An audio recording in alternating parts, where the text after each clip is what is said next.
Paghahanda na rin sakaling magkagulo sa pagitan ng Taiwan at China ang pagpili sa ilang lugar sa norte bilang lokasyon ng Balikatan 2024. Yan po ang inamin ng isang opisyal ng AFP at yan ang tinutukan ni June Veneracion. Sa dulong bahagi ng Pilipinas sa norte, malapit sa Taiwan, ang isa sa mga napiling training area ng Balikatan Exercises 2024. Dito mataas ang tensyon dahil sa tumitinding sigalot ng Taiwan at China. Aminado ang isang opisyal ng Armed Forces of the Philippines na ang joint military training ng Pilipinas at Amerika ay paghahanda sakaling magkagulo sa lugar na yon. The purpose of an armed forces, why we exist, is really to prepare for war. There's no sugarcoating it. That's absolutely true.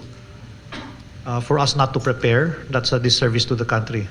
Sa karagatan ng Lawag, Ilocos Norte naman, magaganap ang sinking exercise kung saan isang decommissioned ship ang palulubugin at gagawing target.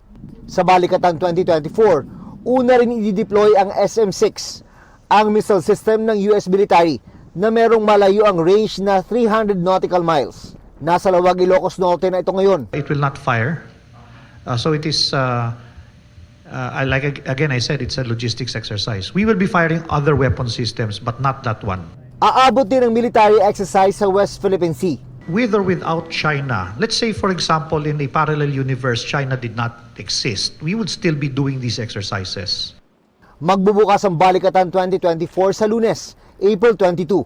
11,000 na US troopers at mahigit 5,000 na sundalo ng AFP ang sasabak sa taunang pagsasanay.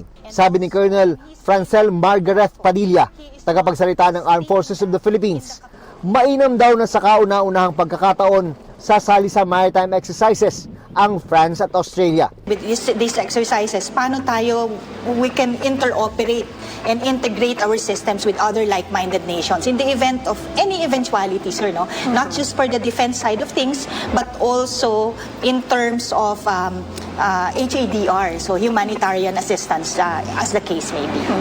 Para sa GMA Integrated News, June Veneracion, Nakatutok, 24 Oras.